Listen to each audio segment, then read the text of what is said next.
welcome to this week's bonus episode. Now, I will say, I think that no matter how many times we make the joke about how Jeremiah is a bullfrog, it's never going to be not funny. Okay. You know what? We've got a lot of episodes to go, so we'll see if that rings true. But I'm with you so far. It may eventually not be funny. No. Emily. Oh, okay. Emily. Right. We are never going to get sick of it. Okay. Our audience is never going to get sick of it. Of us pointing out the fact that Jeremiah is a bullfrog. It's always going to be fresh and clean and funny and exciting. And saying always and never, from our other podcast, that makes me nervous. But just saying. Well, I'm here to talk about the song, which is titled Joy to the World by the band Three Dog Night. So this song was written by Hoyt Axton, who is not a member of Three Dog Night. Oh, really? Hoyt Axton. Really? Yes. He wrote a lot of hit songs, particularly in the 70s, but he and his mother co-wrote a number of songs together. And the most famous song that they co-wrote together was Heartbreak Hotel, made famous by Elvis Presley. Wow. Got it. Yeah.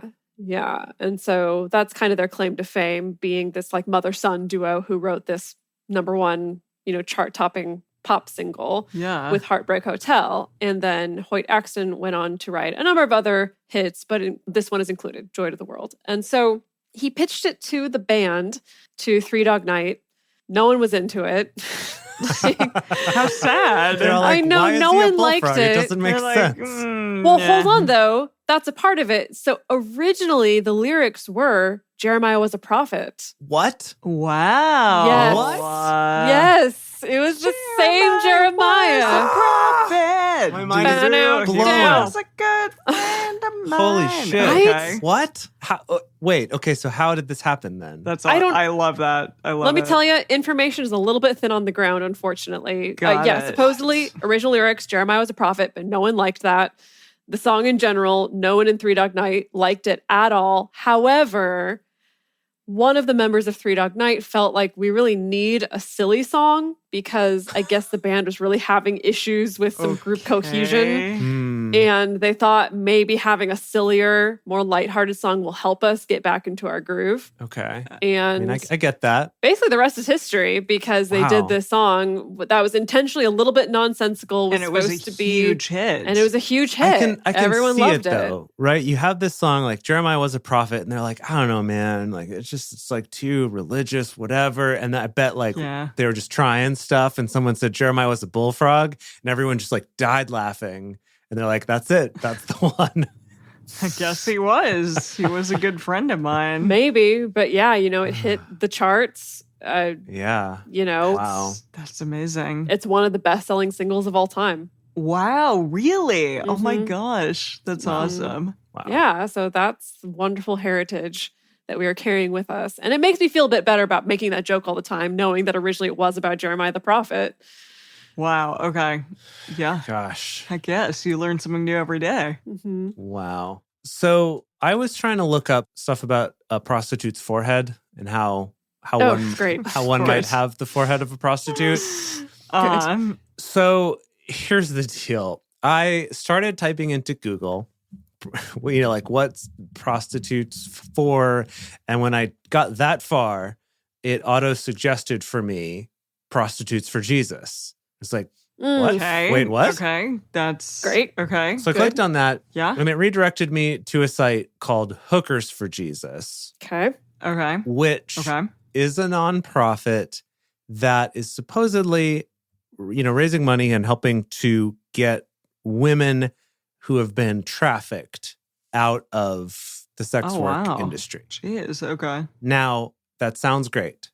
However, it sounds great, but yes, I've heard. I have heard from people who are sex workers that this organization actually is not a good thing. And that basically it's like the idea is sound, right? It's like if someone's been trafficked, give them resources. They have these like programs where they'll house you and put you up and like provide for you while you're transitioning out of that and sort of reestablishing your life. But is that not really what's going on? Well, I think it is. You kind of, but I think this organization and organizations like them kind of define everybody as trafficked. Exactly. And that's part of the problem. That's the problem is that they really propagate this idea that anyone who's a sex worker is Got it. being trafficked and Okay. is a victim. And so they're located in Nevada, where some prostitution is legal.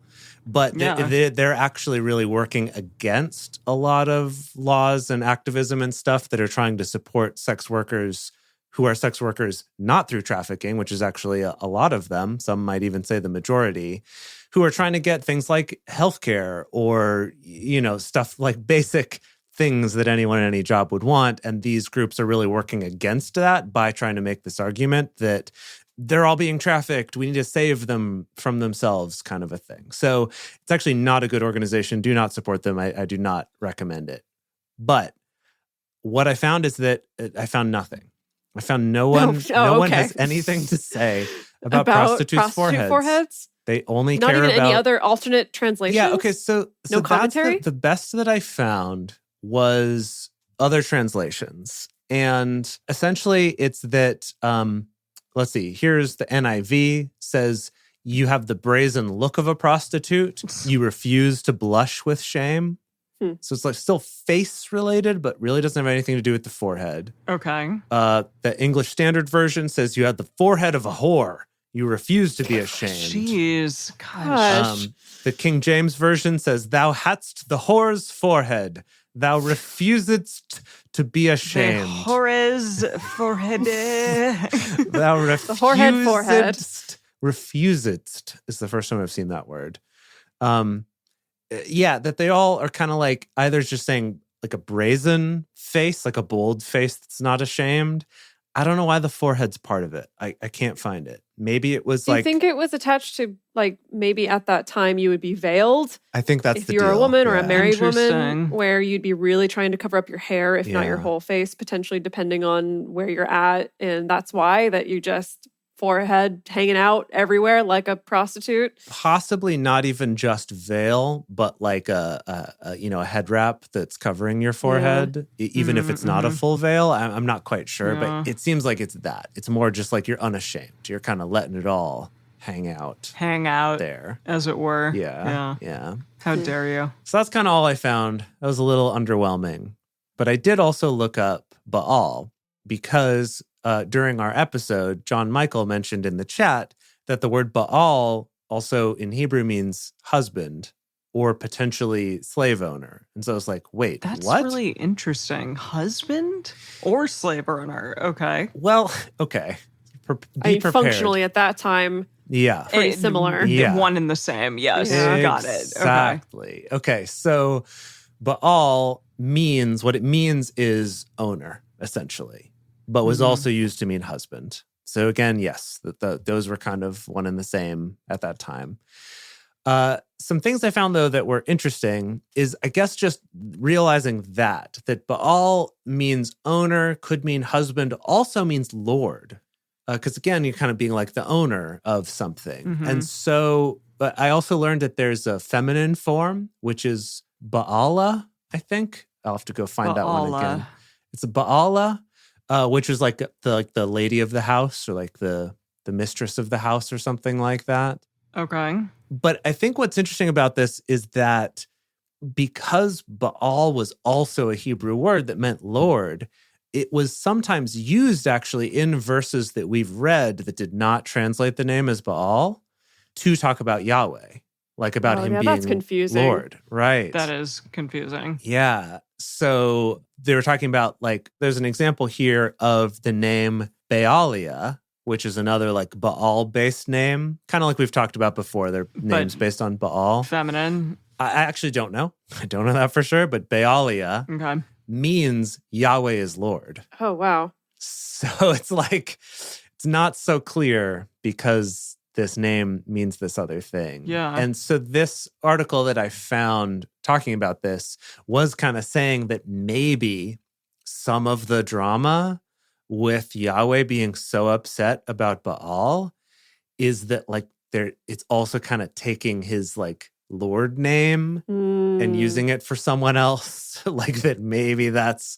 and the fact that the metaphor of Yahweh being the husband and Israel being the bride is so common that like a husband-like name for another god is like extra offensive. It's kind of like one time many years ago, I was dating this magician and he was trying to brand himself as Magic Mike. And then the Magic Mike film came out and he was so upset about it. Now, if he'd been a better dancer, he probably would have just run with it and been like, he could have run with dance it if he'd and do gotten magic. exactly if he'd gotten really good dance skills and like gotten super ripped and stuff. That maybe he could have ridden that wave where I am Magic Mike, but I also do actual magician-y tricks as well as dancing. I think he really missed out. I think he really could have had something good there, and he kind of missed out on that. You look like a magician. Wow. This is the thing though, is he looked like a magician. Okay, like, well, yeah. Not like Channing Tatum. Okay. Got it. Okay. I have one last thing that was fun about Baal that I learned is that in Canaan, Baal was kind of his main home turf, as it were. And that there he was the god of life and fertility, who was locked in mortal combat with Mot. Mortal Kombat. M-O-T, Mot, who we've not heard about, which is surprising. No. But Mot was the Canaan god of death and sterility. What's sterility? Like the opposite of fertility. So Baal is like life Strong? and sex and fertility, right? Sterility. Sterility, yes. Got it. And so they believed that fertility or whatever went in these 7-year cycles. And so in this battle, if Baal won, there would be 7 years of prosperous harvests and things like that. But if Mot won, there would be 7 years of drought and famine. Wasn't this literally what Joseph predicted way back when he was interpreting dreams? Wasn't it also on that 7-year cycle? It was. So you can see like a lot of that crossover from Canaan religions into Jewish religions. Very interesting. Nuts. Yeah. Wow. Can I talk about camels and horses and donkeys? Oh my. Yes. Please. I love them. Yeah. So we heard about these like running donkeys and running camels that were super in the heat. So they were just like running after amok. sex. Yeah. Just like running after sex. And more sex. Sex, and more Indeed. sex. So I was wondering like how fast do these animals run? Because I've never like seen a donkey run, and you think of a donkey as like being kind of not quick. Horses are quick. You know, they run the Kentucky Famously Derby. so. Famously Indeed. so. Yes, quite. So their top speed, a horse's top speed is 54.7 miles per hour. That's really fast. I cannot really fast. That's imagine very fast. imagine being on an animal going that Yeah, fast. that's intense. I mean, I'm just thinking about that scene from Lil Nas's Old Town Road video where he's riding on the horse and racing someone in their car. They're doing like a drag race down the street and he wins on the horse. Whoa. So there you I go. haven't seen that, but there you go. Yeah. Yeah, that's the world record for a horse galloping over a short sprint distance. Was 54. Wow. Yeah, 54.7 miles per hour. So that's insane. That's a lot. That's very fast. But on animals.mom.com, our favorite, ever, our favorite website in the world. I'm so jealous of whoever got mom.com. I just can't get over it. Just really can't get over it. I found out how fast a donkey is. So this is amazing. I love this so much. The fastest donkey is the Asiatic wild ass. Good. Also known as good. the Onager or Onger. I don't know. Onager. An onager? Onager can reach up to 43 miles per hour at top speed. Oh. Okay. So, yeah, this is equivalent to the top speed of a thoroughbred racing horse. But unlike most horses, donkeys are generally not inclined to run at top speed and prefer to move at a slower pace. I see. Because So it's kind of a matter of preference. It's not because they can't. They just don't want to. I appreciate But that. they also, it's interesting. They can carry really heavy loads. They're an ideal packing and hiking companion. And they just like don't want to run that fast. They're more specific on where they're going and how they want to move. And they're more thoughtful in that way than a horse. Okay. A horse gets spooked. A donkey's like, whatever, like I'm small and short and I can run very fast. So I'm fine. Now, camels, when I looked up how fast does a camel go, immediately it took me to a Wikipedia article on camel racing. Oh, boy. That's right, kids. Camel racing. It's a popular sport in Western Asia, North Africa, Pakistan, Mongolia, and Australia, Dedeker. What? There's camel racing here. I gotta go see it. Yeah, it's an event for betting and a tourist attraction. So, okay, camels can run at speeds up to 65 kilometers an hour, which is about 40 miles per hour in short sprints. Okay, and so they can hold their pretty own. fast. They can maintain a speed of 40 kilometers an hour or 25 miles an hour for an hour. So they can run 25 miles an hour for an hour. That's pretty impressive. It's better than I can do. Impressive. Now, yeah, here's the unfortunate / I found this a little hilarious part, that camels are often controlled by child jockeys. Oh. That's fascinating. And this is upsetting, though, because, yeah, allegations of human rights abuse have led to nationwide bans on underage labor in various places where this happens, yes. In modern camel racing, camels are often controlled by remote-controlled robotic whips. What? Oh, so like not even a jockey? Like it's a robot? No, yep. Not even a robot, a robotic whip. A robotic whip. Just a little arm that's like... Not like a robot jockey, a robotic whip. Yeah. Whoa.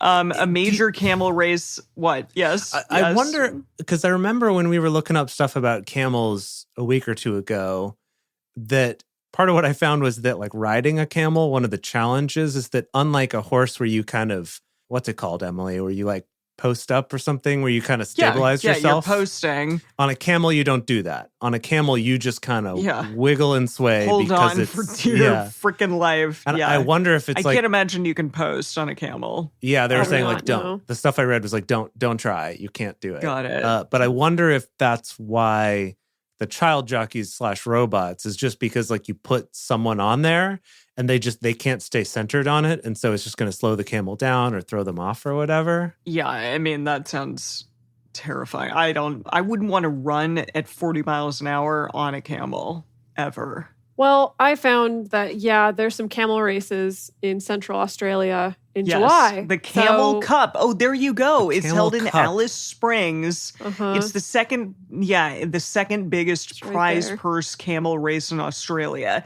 It's held annually and includes not only the camel races themselves, but also a collection of market stalls and other entertainment. Yeah, maybe I'll have to figure out a little field trip for myself. Do it, Dedeker. Yeah. Yes. How exciting. Yeah. Wow. Well, reading about all these horny camels just reminded me of a piece of trivia that supposedly, allegedly, the reason why we have IUDs today is because of camels on the Silk Road.